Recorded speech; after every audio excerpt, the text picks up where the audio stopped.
하나님의 말씀 누가복음 2장 1절로부터 7절 12절까지 말씀 제가 봉독하겠습니다. 다 찾으셨죠?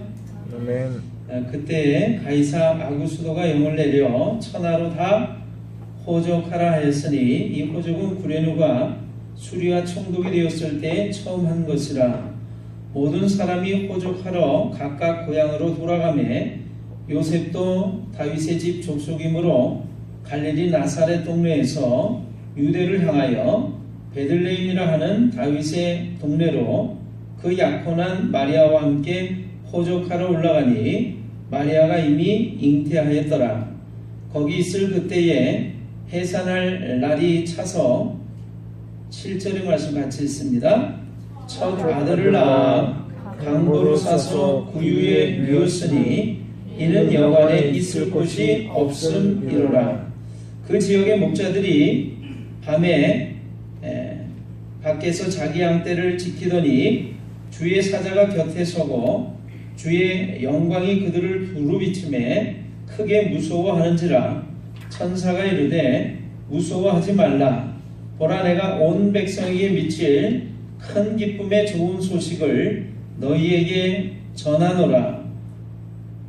오늘 다윗의 동네에 너희를 위하여 구주가 나셨으니 곧 그리스도 주시니라. 12절 같이 있습니다.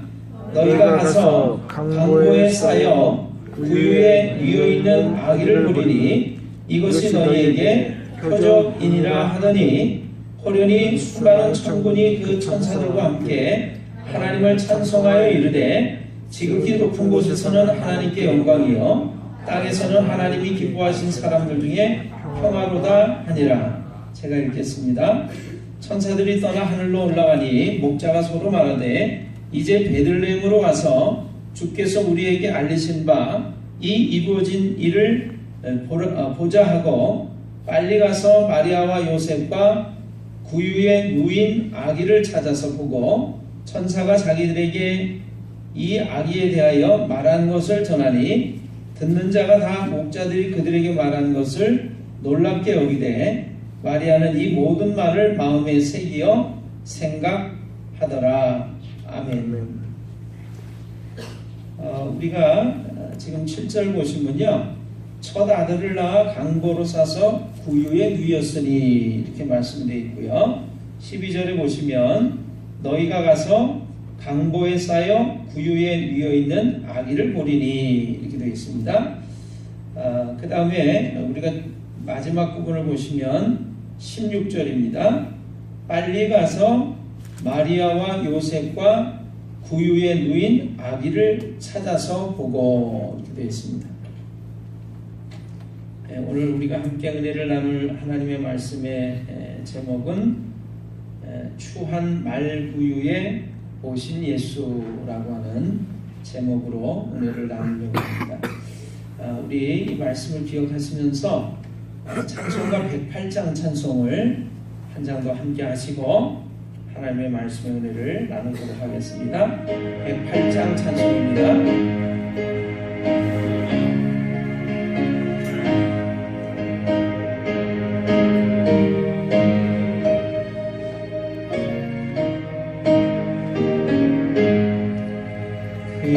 어린 주 예수 늘 자리 없어 그 귀하신 몸이 구유에 있네.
자리를 좀 옮기겠습니다.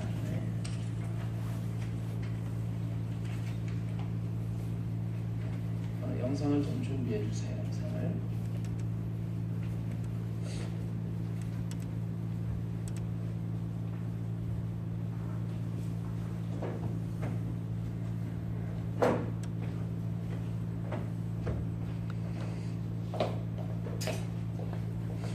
우리 지난번에 봤던 영상 가운데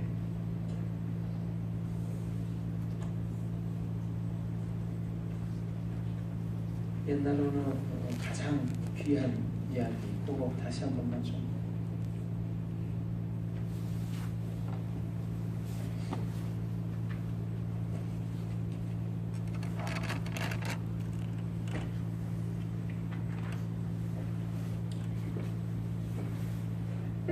지금부터 내가 해주는 얘기 들어주겠니?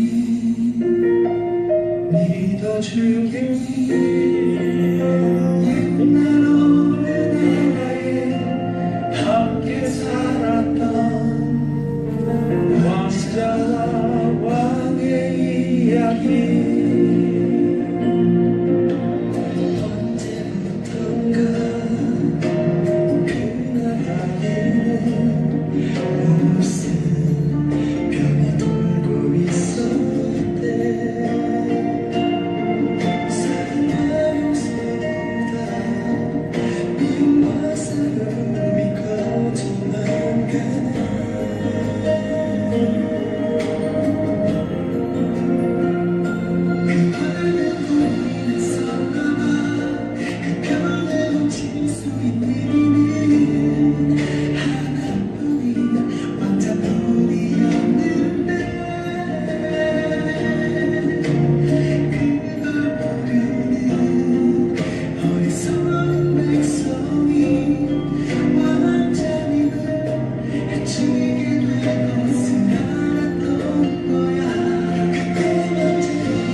세상을 이처럼 사랑하사 독생자를 주셨으니 이는 그를 믿는 자마다 멸망하지 않고 영생을 얻게 하려 하심이라.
어느 교회예요?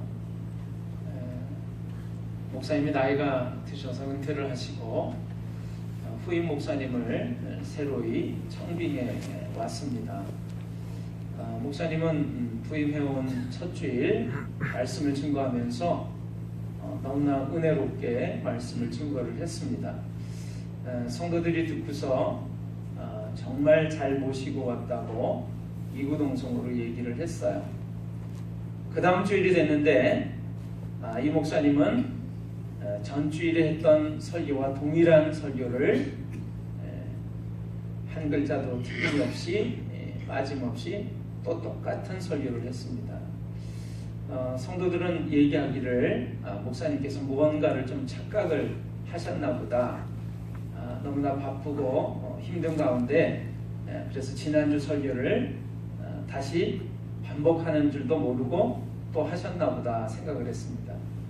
다음 주일이 됐는데 똑같은 설교를 또 반복해서 이야기를 하셨습니다. 다음 주일이 됐는데도 또 똑같은 설교를 했어요. 견디다 못한 성도들 가운데 한 집사님이 목사님한테 이렇게 얘기를 했습니다. 목사님, 도대체 목사님은 언제나 새로운 설교를 하실 건가요? 목사님이 이렇게 말씀하셨습니다. 저는 여러분들이 이 말씀대로 사는 순간부터 새로운 설교를 할 것입니다. 제 마음속에 이 이야기가 자꾸 생각이 났습니다. 여러분, 우리가 하나님 말씀을 반복해서 여러 번 듣습니다. 새로운 말씀을 듣습니다. 그러나 지난주에 그 말씀을 들은 말씀대로 우리가 실천하고 살아보지도 않으면서 우리는 늘 새로운 말씀만을 듣기를 원하고 들을 뿐입니다. 하나님의 말씀대로 행하는 자가 복이 있다고 하셨는데 오늘 하나님의 말씀을 읽고 듣고 볼 뿐만 아니라 그 하나님의 말씀대로 행하면서 살아가시는 여러분 모두가 다 되시기를 주님의 이름으로 축원합니다. 아멘. 제가 모자를 하나 갖고 나왔습니다. 우리가 이제 미국이 노예가 있었고 그래서 남북 전쟁이 일어났었다는 사실을 알고 있습니다. 그 남북 전쟁이 일어나던 때 있었던 사건입니다. 한 흑인 노예가 비가 억수같이 쏟아지는데요. 그 억수같이 쏟아지는 비를 뚫고서 달려가고 있었어요. 그런데 이상하게도 이 흑인 노예의 가슴에는 모자가 하나 안겨 있었어요. 그래서 사람들이 그 흑인 노예에게 얘기를 했습니다. 아니, 그 모자를 쓰고 가면 비를 좀 덜 맞을 것 아니냐. 그런데 그 무슨 모자를 가슴에 품에 안고 그렇게 귀하게 여기면서 그 비를 맞고 가느냐, 이렇게 얘기를 했습니다. 그랬더니 흑인 노예가 얘기하기를 나는 내 주인의 것이지만, 내 몸뚱아리는 내 주인의 것이지만 이 모자는 내 거거든요, 이렇게 얘기를 했어요. 여러분, 이 흑인 노예가 얘기한 말이 좀 어폐가 있습니다. 그런데 흑인이 생각할 때, 이 노예가 생각할 때는 내가 종살이하는 이 비참한 인생, 그 비참한 인생을 살아가는 동안에 이 몸뚱아리는 누구 거예요? 주인의 것이지만 이거 하나만큼은 내 거라고 하는 거죠. 내 거. 그래서 내 거는 너무나 소중하기 때문에 아끼면서 봐야 된다라고 하는 것이고, 이 주인의 몸뚱아리인 이것은 비를 아무리 맞아도 괜찮다, 그런 얘기를 한 것입니다. 요한복음 8장에는 이런 말씀이 기록이 되어 있습니다. 죄를 짓는 자마다 다 죄의 종이다. 예수님께서 하신 말씀이에요. 죄를 짓는 자마다 다 죄의 종이니라. 여러분, 우리는 누군가에게 노예가 돼서 종살이하고 있다는 생각을 하지 않습니다만 예수님 당시의 사람들도 그런 생각을 했던 것 같아요. 우리는 아브라함의 자손이다. 하나님 백성이다. 우리는 어느 누군가에게 노예살이 종살이를 했던 적이 없다. 종이 되었던 적이 없다. 그랬더니 예수님께서 말씀하셨어요. 죄를 짓는 자마다 다 죄의 종이다. 그래서 히브리서 성경에는 이렇게 되어 있습니다. 죽음에 매여 종로로 타는 자들을 구원하시려고 예수님께서 오셨다. 이렇게 성경에 기록이 되어 있습니다. 오늘 영상을 하나 더 보실 텐데, 얼마 전 우리 제천 스포츠센터에서 화재 사고가 있었어요. 그때 3대가 함께 참사를 당해서 유명을 달리한 그런 분들이 있습니다. 할머니, 어머니, 딸, 이 세 모녀가 다 한날 한시에 죽음을 당했습니다. 그 발인하는 영상을 잠깐 좀 보겠습니다. 1번. 외할머니와 엄마, 딸이 한날 한시에 먼 길을 떠났습니다. 사위이자 남편, 아빠인 상주는 받아들이기 힘든 현실에 목 놓아 울었습니다. 바라보던 유족과 친구들도 눈물을 삼키지 못해 연결식장은 결국 울음바다로 변했습니다.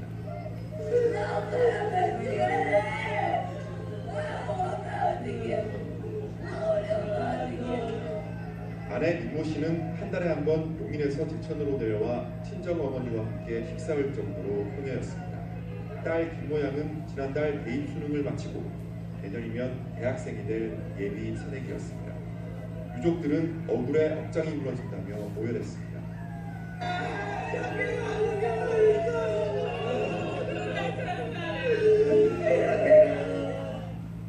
이들은 사고 당일 함께 점심을 먹고 목욕탕을 찾았다가 화바에 희생됐습니다. 주변에 부러움을 살 정도로 화목했던 선대가 마지막 순간까지 서로의 곁을 떠나지 못한 겁니다. 3대를 한꺼번에 보내는 연결식장과 화장장에는 하늘도 슬픈 듯 굵은 눈비가 내내 쏟아졌습니다. 예, 두 번째 영상을 보겠습니다. 두 번째 영상은요, 4월 달에 딸아이가 실종이 됐다고 실종 신고를 했던 한 아버지가 있었습니다. 그 아이의 이름이 고준희라고 그러는데 몇 개월 동안 경찰이 수사를 하고 찾아 헤맸지만 행방이 모면했어요. 그러다가 결국에 이 고준희 양의 그 시신이 주검으로 발견이 됐습니다. 거기에 대한 뉴스 보도입니다. 이 5살배기 딸의 시신을 몰래 야산에 버린 혐의로 긴급 체포됐던 고 고준희 양의 친부와 내연녀 어머니가 구속됐습니다. 친부의 내연녀도 시신 유기를 공모했다는 혐의가 입증돼 긴급 체포되었습니다. 하지만 고준희 양의 시신은 부패가 심해서 사망 원인을 판단하기는 어려운 것으로 전해지고 있습니다. 첫 소식 나연호 기자의 보도입니다. 딸의 시신을 유기한 혐의로 긴급 체포된 고 씨가 경찰에 이끌려 포송됩니다. 구속영장 실질심사를 받기 위해 법원으로 향하는 겁니다. 고 씨는 기자들의 여러 질문에도 고개만 푹 숙인 채 입을 굳게 다물었습니다. 아이가 어떻게 사망했습니까?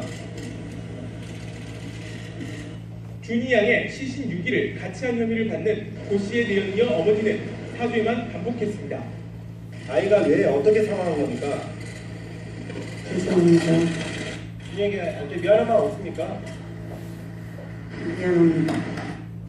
결국 법원은 준희 양의 친구와 내연녀 어머니의 구속영장을 발부했습니다. 경찰은 친구 고 씨의 내연녀 35살 이모 씨도 임의동행 조사 중에 긴급 체포했습니다. 준희 양이 숨진 곳에 이 씨도 함께 있었다는 사실이 드러나면서 시신을 유기하는데 이 씨가 가담한 정황이 확인됐기 때문입니다. 본건요, 이 씨에 대해서는 사체 유기 공모 혐의가 입증이 돼서 현재 조사 중에 있습니다. 지금 지속적으로 범죄 관련성의 구체적인 개인 여부를 조사하고 있습니다. 준희 양을 부검한 국립과학수사연구원은 사망 원인을 찾는 데 애를 먹고 있습니다. 시신에 생체 조직이 남아있지 않기 때문인데 경찰은 계속해서 정밀 부검을 진행할 계획입니다.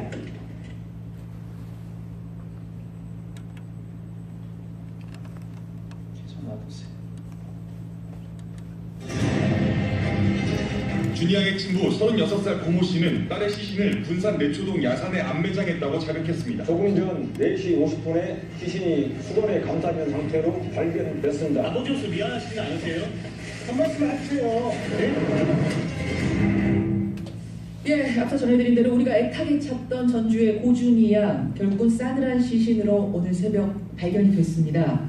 현장에 나가 있는 취재기자 연결을 해보죠. 김민성 기자. 예, 전북 CBS 김민성 기자입니다. 예, 고준희 양 결국은 주검으로 돌아왔습니다. 예, 청취자 여러분들도 많이 기도하셨을 것 같은데요. 예. 5살 준이 양이 결국 싸늘한 주검으로 돌아왔습니다.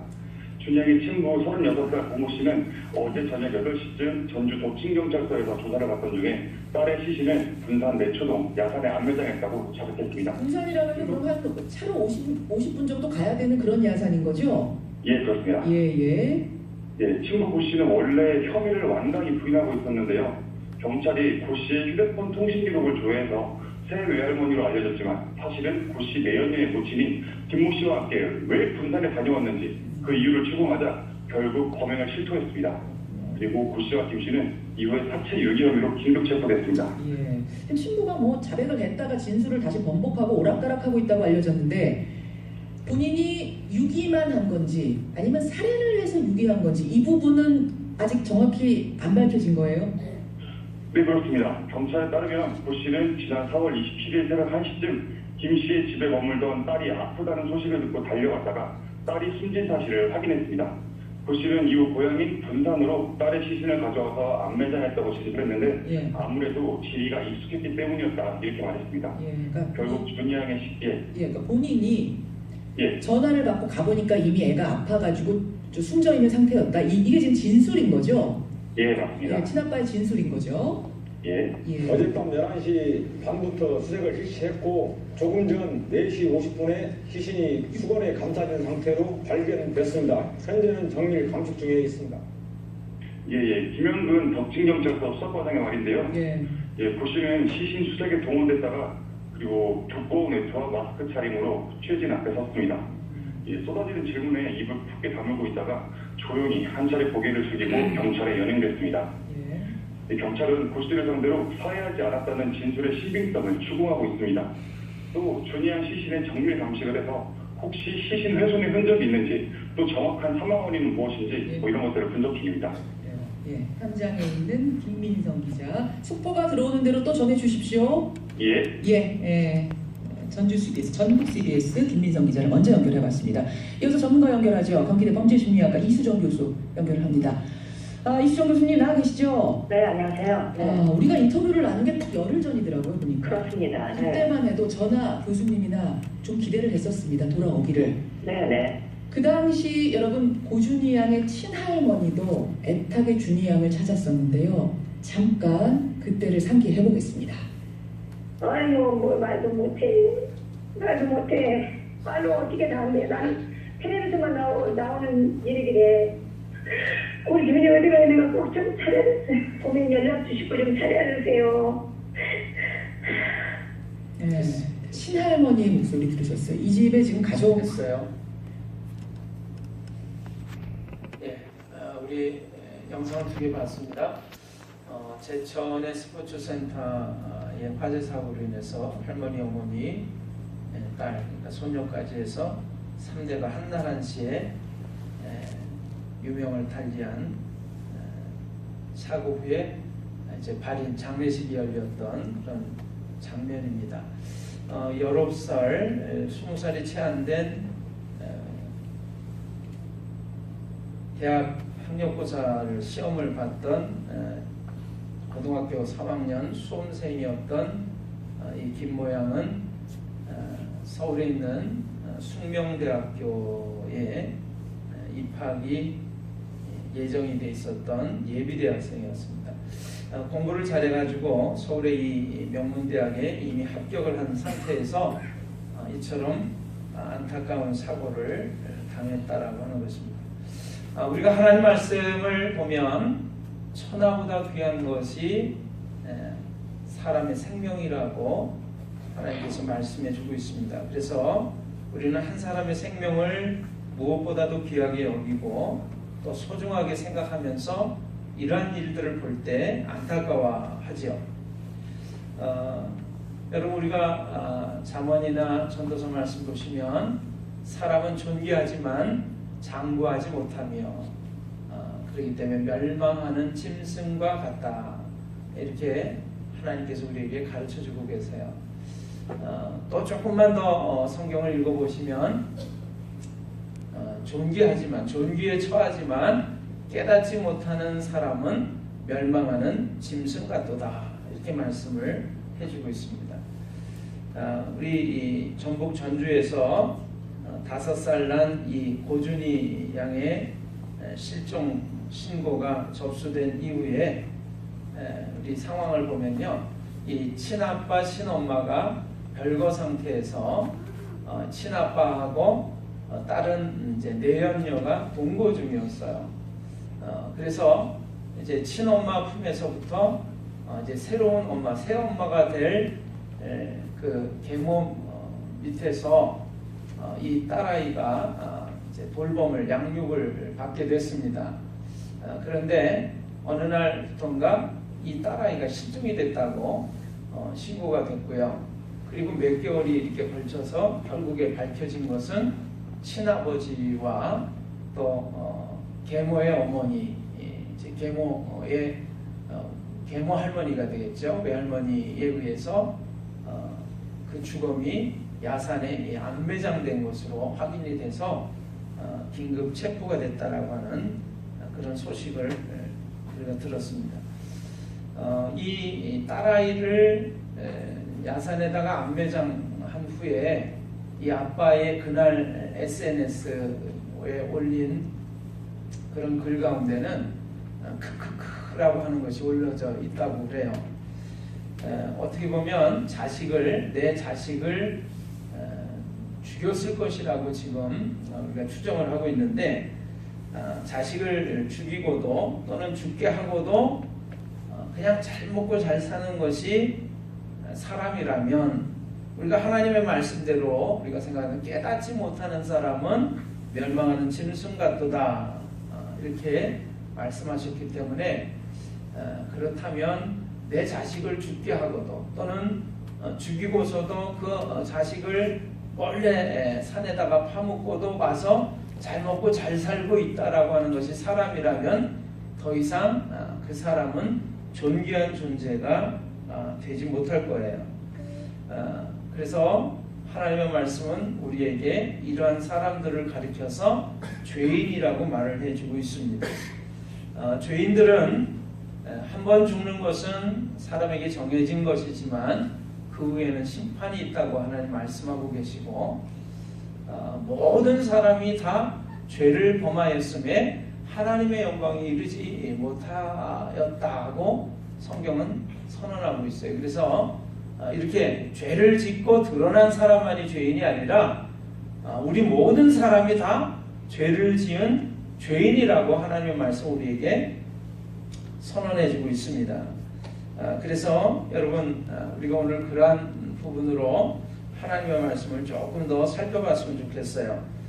여러분 가지고 계신 성경 로마서 1장을 한번 보겠습니다. 신약 성경 로마서 1장 239면을 참조하시면 좋겠습니다. 자, 로마서 1장 28절, 29절, 30절, 31절 우리 한번 좀 보겠습니다. 찾으셨나요? 예, 제가 읽습니다. 또한 그들이 마음에 하나님 두기를 싫어하며 하나님께서 그들을 그 상실한 마음대로 내버려 두사 합당하지 못한 일을 하게 하셨으니 곧 모든 불의, 추악, 탐욕, 악의가 가득한 자요, 시기, 살인, 분쟁, 사기, 악독이 가득한 자요, 수근수근하는 자요, 비방하는 자요, 하나님께서 미워하시는 자요, 능욕하는 자요, 교만한 자요, 자랑하는 자요, 악을 도모하는 자요, 부모를 거역하는 자요, 우매한 자요, 배약하는 자요, 무정한 자요, 무자비한 자라. 32절 그들이 이 같은 일을 행하는 자는 사형에 해당한다고 하나님께서 정하심을 알고도 자기들만 행할 뿐 하나님의 말씀을 통해서 이러한 것들이 죄다라고 열거하고 있는 죄의 목록을 우리가 보고 있습니다. 여러분, 무정한 것, 무자비한 것, 부모 말씀 거역하는 것, 불순종하는 것, 약속해놓고 그 약속을 깨트리는 것, 이 모든 것, 탐욕, 불의, 추악, 누군가를 속이는 것, 사기, 악독이 가득한 것, 이런 것들이 다 죄예요. 네. 그런데 하나님 말씀은 우리에게 이것들 말고도 죄라고 하는 것을 설명해 주고 있습니다. 선한 일을 행할 줄 알고도 행치 않는 것도 죄다. 여러분, 우리가 나쁜 짓을 하는 것만이 죄가 아니라 이렇게 사는 것이 바른 거야, 옳은 거야 라고 하는 걸 알면서도 적극적으로 선하게 살아가지 않는 것도 죄다라고 하나님의 말씀 우리에게 가르쳐주고 있어요. 저 사람은 자기 자식까지 죽인 그런 사람이야, 그러니까 죄인이야, 이렇게 생각하기 쉽지만 여러분, 하나님 말씀 우리에게 이렇게 가르쳐주고 있다는 거예요. 모든 사람이 다 죄를 범하였으며 하나님의 영광에 이르지 못하더니, 여러분과 제가 다 죄인이라는 것을 하나님의 말씀은 우리에게 가르쳐주고 있습니다. 무자비합니다. 무정합니다. 내 자식이 죽어가는 것을 보고도 방치했을 수도 있어요. 그리고 그 자식을 땅에다가 안매장하고도 멀쩡하니 몇 개월을 잘 먹고 잘 살아왔고요. 그 딸아이 생일이 되면 미역국을 이웃 주변에 돌렸다는 거예요. 내 자식이 아직도 살아있다라고 하는 것을 사람들에게 일부러 광고하려고. 그래서 내가 아무 죄가 없다라고 하는 것을 숨기려고 했다는 것이죠. 여러분, 드러난 죄만이 죄가 아니라 오늘 우리의 삶이 하나님의 말씀 가운데서 바르게 살고 있지 않다면 그것도 죄다. 여러분, 그렇다면 우리 모두는 다 죄인이죠. 하나님의 말씀은 이렇게 우리에게 다시금 가르쳐주고 있어요. 모든 사람이 다 죄를 범하였음에 하나님의 영광에 이르지 못했다. 한 번 죽는 것은 사람에게 정해진 것이요, 그 후에는 심판이 있으리니. 모든 사람이 다 죄를 범하였고요, 다 죄인이 됐습니다. 살인하는 것만이 아니라 미워하는 것, 도둑질하는 것, 무정한 것, 부모에게 불순종하는 것, 선을 행할 줄 알면서도 행치 않는 것까지 모두 하나님 앞에 죄라고 하는 것이죠. 그래서 우리는 다 죄인입니다. 자, 죄인은 어떻게 될까요? 심판받고 하나님 앞에 서서 심판받고 지옥에 갈 수밖에 없는, 형벌을 당할 수밖에 없는 것이 죄인의 결과입니다. 하나님께서는 이러한 우리를 구원해 주시려고, 그 멸망받고 심판받는 데서 우리를 구원해 주시려고 하나님의 아들을 이 땅에 보내주셔서 죄가 하나도 없는 하나님의 아들이 죄인은 우리가 심판받고 형벌당하고 죽어야 되는데 그분이 대신 십자가에서 죽게 하심으로 우리의 모든 죄를 다 용서하시고, 이 사실을 믿기만 하면 우리를 의롭다고 인정해 주신다고 말씀해 주고 있습니다. 자, 우리는 이런 사람들이 됐어요. 여러분, 제천 화재 사고를 보면서 저는 이런 생각을 했습니다. 우리가 하나님께서 2017년이라고 하는 새로운 한 해를 주셔서 하루하루 하나님 주신 그 시간 속에서 행복하게 여기까지 잘 살아왔어요. 언제 어느 때 무슨 사고가 생겨서 어떤 일이 생겨서 우리가 이 생명이 끊어질는지 알 수가 없습니다.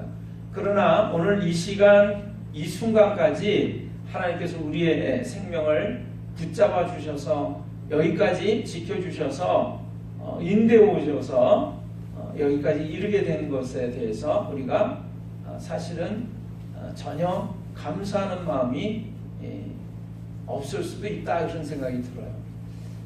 조금만 생각해 보면 저렇게 젊은 나이에 죽을 수도 있구나.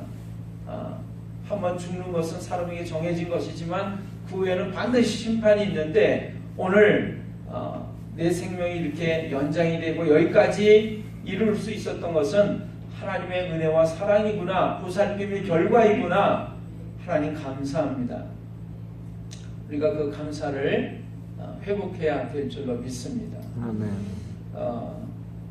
오늘요 사실은요 저희가 송년주일 예배로 드리고 사실은 저녁 때는 송구영신 예배로 송구영신이 뭐죠? 오래된 것은 보내고 새로운 것을 맞이한다라고 하는 것입니다.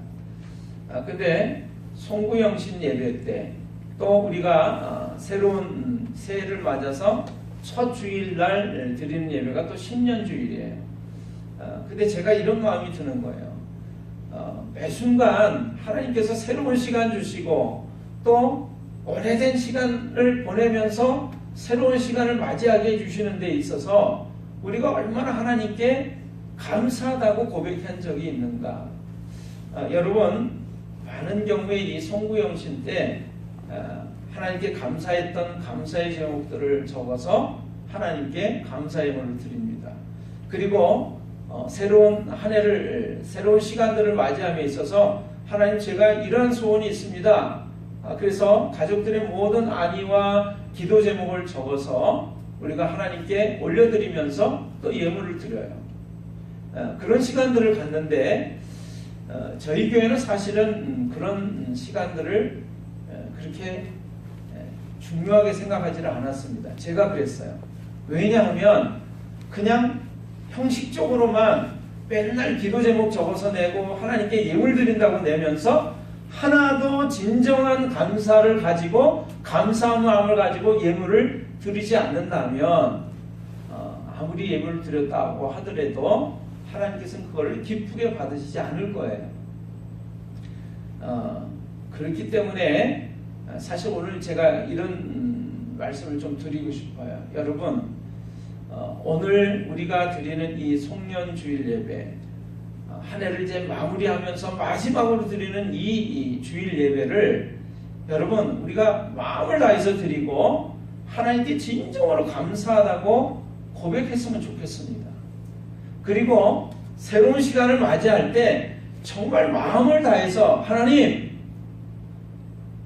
오늘 내가 맞이한 이 새로운 하루는 어제 그 생명이 끝났던 그 사람들이 그렇게 맞이하고 싶었던 새로운 하루였어요. 새로운 시간이었어요. 감사합니다. 새로운 시간을 또 허락해 주심을 감사합니다. 새로운 한 해 동안에 하나님께서 우리에게 이러한 소원을 주시고 이러한 기도 제목을 주시고 사랑하는 내 자녀를 위해서 내 사랑하는 식구들을 위해서 이렇게 하나님께 기도하기를 원합니다. 그렇게 하면서 진정으로 하나님께 드리는 감사의 예물과 소원의 제목을 달아서 예물을 정말 드렸으면 좋겠어요. 그래서 오늘 우리 주일 예배 때 주보에다가 제가 신년주일 헌금 봉투를 좀 넣어달라고 부탁을 했습니다. 안내를 보는 집사님한테. 여러분 오늘 지나면서 이제 한 주간을 새로 맞이하기까지 여러분 한 해를 새로 계획하시고 기도의 제목들 하나님 앞에 소원하는 제목들을 한번 쭉 종이로 적어보시기를 바라요. 큰딸아이의 건강과 또 여러 가지 기도 제목들을 좀 쓰시고 남편에 대한 소원에 대한 기도 제목들을 좀 쓰시고 사랑하는 부모님에 대한 사랑하는 자녀들에 대한 이런 기도 제목들을 좀 쓰셔서 하나님 앞에 진정 감사하는 마음을 담아서 예물을 좀 드렸으면 좋겠다는 생각입니다. 여러분 제천사고를 보면서 저는 그런 생각이에요. 하나님 오늘 내가 이렇게 생명을 가지고 이렇게 안전하게 행복한 시간을 맞이할 수 있는 것 하나님의 은혜입니다. 제가 그래서 하나님 앞에 겸손한 마음으로 엎드리기를 원합니다. 그렇게 고백했으면 좋겠습니다. 오늘 저는 그래서 고민을 참 많이 했습니다. 사실은 지난 주일 예배 때 드렸던 말씀을 증거했던 말씀을 다시 증거할까 또 생각을 해봤어요. 2017년도 1월달 처음에 설교했던 그 말씀을 다시 한번 증거할까. 여러분 잘 아실 겁니다. 2017년도 우리 교회 주보에 보면 표가 있어요. 어머니의 백성이 나의 백성이 되고 어머니의 하나님이 나의 하나님이 되실 것입니다. 이처럼 며느리 룻이 굳게 결심하는 보고 시어머니 나오미가 권하기를 그쳤더라라고 룻기서에는 기록이 되어 있어요.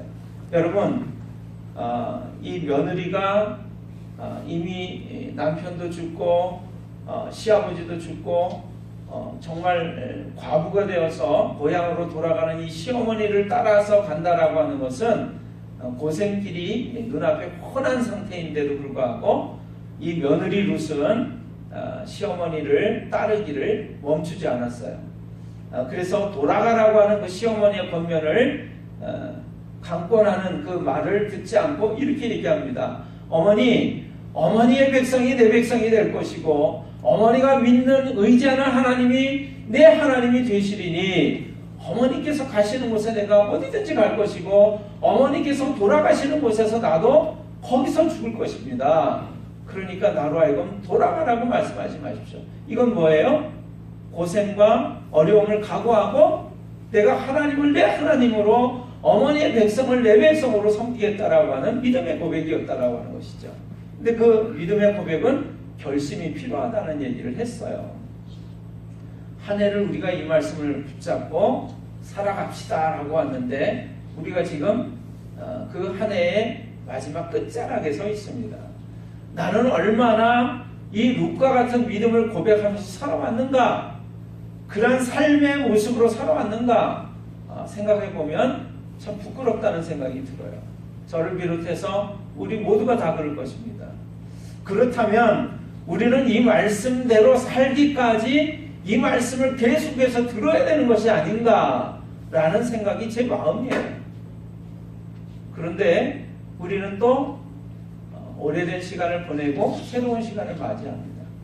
새로운 시간에는 도대체 이루지 못한 그 말씀대로 살지 못한 그걸 내버려두고 또 어떠한 새로운 말씀을 받아야 될 것인가.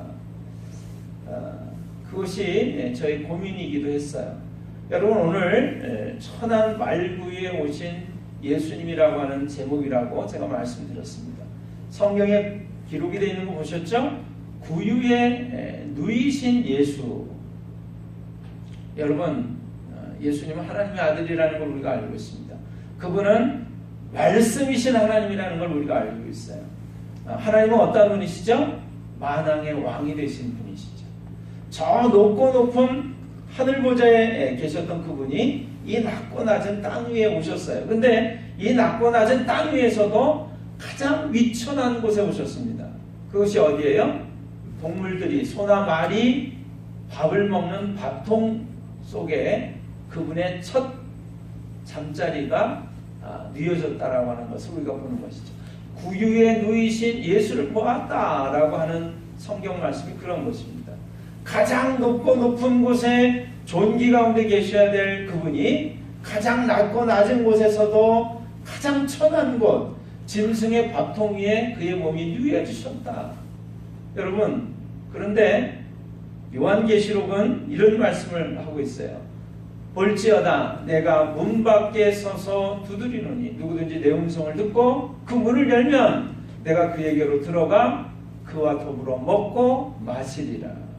여러분, 예수님은 천하디 천한 이 말구에 누워주셨지만 그분이 가장 들어가기를 원하고 거하기를 원하는 장소가 있습니다. 그곳이 어디냐면 바로 이 온갖 죄와 온갖 불의 속에 추악한 탐욕 속에 가득 찬 내 마음이에요. 천하디 천한 말구의 옷보다도 더 추악한 내 마음 속에 그분이 들어오기를 원하시고 그리고 마침내 오신 줄을 믿습니다. 내가 문을 열기만 하면 주님, 나는 이제까지 내가 주인이 돼서 살았는데 주님이 이제 나의 주님이시고 나의 하나님이십니다. 이제 오셔서 이러한 나를 주장해 주시고 나와 함께 동거하면서 나와 함께 동행해 주시옵소서. 이것이 예수님을 마음에 모셔드리는 거예요. 그런데 그분은 이 추악하고 더러운 죄인의 마음을 더럽다라고 말씀 안 하시고 생각지 않으시고 내가 그렇게 기도하기만 하면 고백하기만 하면 그 추한 내 마음속에 찾아오신다라고 하는 거예요. 저는 2017년도 성탄이 다시금 제게 그런 고백으로 다가왔다는 것을 말씀드리고 싶어요. 그렇구나. 추하고 더러운 말구유보다도 더한 이 더러운 내 마음속에 그분이 찾아오기를 원하시고 지금 찾아와 계시는구나. 여러분, 2018년도 새로운 한 해에는 주님께서 이러한 나의 마음속에 좌정해 계시고 나와 함께 동행하시면서, 그래서 나와 함께 주님이 늘 함께 먹고 마시면서 함께 살아가는 놀라운 시간들이 되시기를 주님의 이름으로 축원합니다. 아멘. 기도하겠습니다.